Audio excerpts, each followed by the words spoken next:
आज का जो हमारा टॉपिक है वो है the use of irony. Irony basically क्या है? वो कंट्राडिक्शन है, वो डिस्टिंक्शन है between what is sad and what is meant. यानी जो हमने कहा है या उसका जो लिटरल मीनिंग है, उसके अंदर जो अपोज़िटनेस है, जो डिस्टिंक्शन है, जो डिफ़रेंस है, उसे आयरनी कहते हैं। अब हम टाइप्स ऑफ आयरनी की बात कर लेते हैं। सबसे पहली जो टाइप है वो है verbal irony. Verbal irony basically वो है कि जो हमारा लिटरल मीनिंग है उसके अपोज़िट जो हमारा रियल मीनिंग है वो। यानी वर्बल आयरनी बेसिकली स्पीच में यूज़ होती है, फिगर ऑफ स्पीच में ये यूज़ होती है, ये अपोज़िट होती है लिटरल मीनिंग के। जो हमने मीनिंग कन्वे किया है, उसमें अपोज़िटनेस पाई जाती है। ये बेसिकली सरकास्टिक सिचुएशन में यूज़ की जाती है, ह्यूमर के लिए यूज़ की जाती है, आयरॉनिक सिचुएशंस के लिए यूज़ की जाती है। For example what a beautiful day, ये हम रेनी डे पे कह सकते हैं। जब रेनी डे है तो उसके लिए हम लोग व्हाट अ ब्यूटीफुल डे, ये वर्बल आयरनी हो जाएगी। उसके बाद सिचुएशनल आयरनी आ जाती है। जब एक सिचुएशन ऐसी आ गई है कि मतलब फॉर एग्ज़ाम्पल जो हमने एक्सपेक्ट किया है उसके अपोज़िट जो सिचुएशन है उसे सिचुएशनल आयरनी कहते हैं। सिचुएशनल आयरनी में बेसिकली हम लोग क्या देखते हैं? कंट्राडिक्शन, कि हमने क्या एक्सपेक्ट किया था और क्या हैपन हुआ है। ये बेसिकली ह्यूमर को ऐड करने के लिए यूज़ की जाती है, अब्सर्डिटी ऑफ सिचुएशन को एम्फसाइज़ करने के लिए, और ये हाइलाइट करती है unpredictability of life. For example a forest station catching on fire. ये एक पावरफुल टूल है जो राइटर्स, कॉमेडियंस यूज़ करते हैं अपनी एवरीडे लाइफ में, ताकि वो आयरनी को ऐड कर सकें अपनी स्टोरीज़ में, अपनी कन्वर्सेशंस में। उसके बाद ड्रामेटिक आयरनी आ जाता है। ड्रामेटिक आयरनी बेसिकली ये ड्रामाज़ या जो genre है उसमें यूज़ होती है। यानी जो ऑडियंस या रीडर्स हैं उनको करैक्टर की स्टोरी का पता है, लेकिन जो करैक्टर हिमसेल्फ है उसे अपनी स्टोरी का नहीं पता। ये वो नॉलेज होता है या ये कंट्रास्ट नॉलेज होता है, ये टेंशन होती है जो ऑडियंस को जानते हैं और जो करैक्टर है वो अंडरस्टैंड नहीं उसे कर सकता। जैसे एडिपस रेक्स में अब ऑडियंस जानते हैं कि एडिपस ने ही अपने फादर को मारा था और अपनी मदर से उसने शादी की थी, लेकिन एडिपस हिमसेल्फ उसे नहीं पता था, तो ये ड्रामेटिक आयरनी आ जाता है।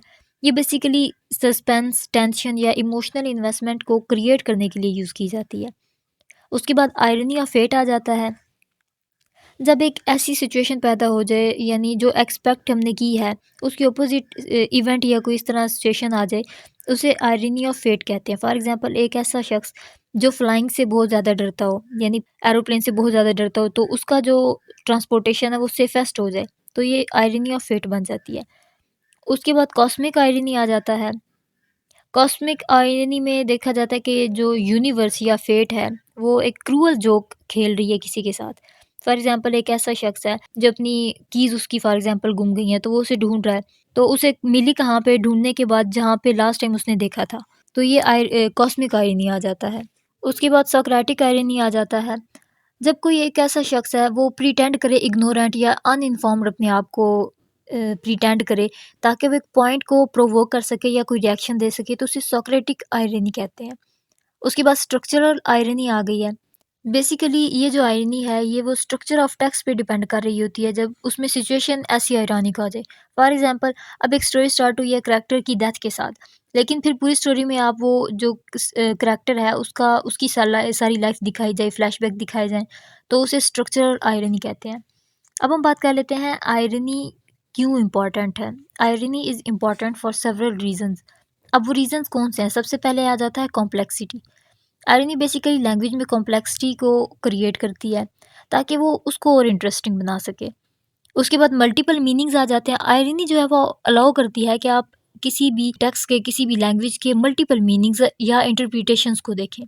उसके बाद सोशल कमेंट्री आ जाती है। Social commentary irony basically use इसलिए की जाती है ताकि कमेंट कर सकें सोशल इश्यूज़ के ऊपर, उन्हें क्रिटिसाइज़ किया जा सके, नॉर्म्स या एक्सपेक्टेशंस को। फिर ह्यूमर आ जाता है। आयरनी ह्यूमरस भी हो सकती है, ये कॉमेडिक इफ़ेक्ट्स को क्रिएट करती है किसी भी चीज़ के अंदर। उसके बाद जो आयरनी हम एम्फसाइज़ करने के लिए यूज़ की जाती है, हाइलाइट करने के लिए यूज़ की जाती है, यानी what is expected and what is actually occur. उसके बाद सटल्टी आ जाती है। आयरनी अलाउ करती है क्रिटिसिज्म या कमेंट्री को, यानी इसमें क्रिटिसिज्म होता है और कमेंट्री होती है इनडायरेक्ट वे में।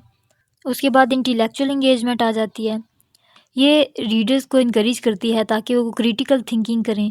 उसके बाद क्रिएटिव एक्सप्रेशन आ जाते हैं। ये पावरफुल टूल है क्रिएटिव राइटर्स के लिए। ये उन्हें इस काबिल बनाती है कि वो कॉम्प्लेक्स आइडियाज़ या इमोशन को यूनिक वे में पोर्ट्रे करें। उसके बाद कल्चरल सिग्निफिकेंस आ जाता है। आयरनी जो है वो कल्चरल फिनोमेना भी हो सकता है। ये सोसाइटल वैल्यूज़ या बिलीव्स को शेप करती है। उसके बाद यूनिवर्सल अपील, आयरनी जो है वो कल्चरल बाउंड्रीज़ को ट्रांसेंड करती है। यानी ये अक्रॉस लैंग्वेजेस या कल्चर्स भी इसे अंडरस्टैंड किया जा सकता है। तो ये था हमारा आज का लेक्चर। आई होप आपको इसकी समझ आई होगी। अगर वीडियो पसंद आई हो तो इसे लाइक और सब्सक्राइब ज़रूर कीजिएगा। अगली वीडियो तक के लिए अल्लाह हाफ़िज़।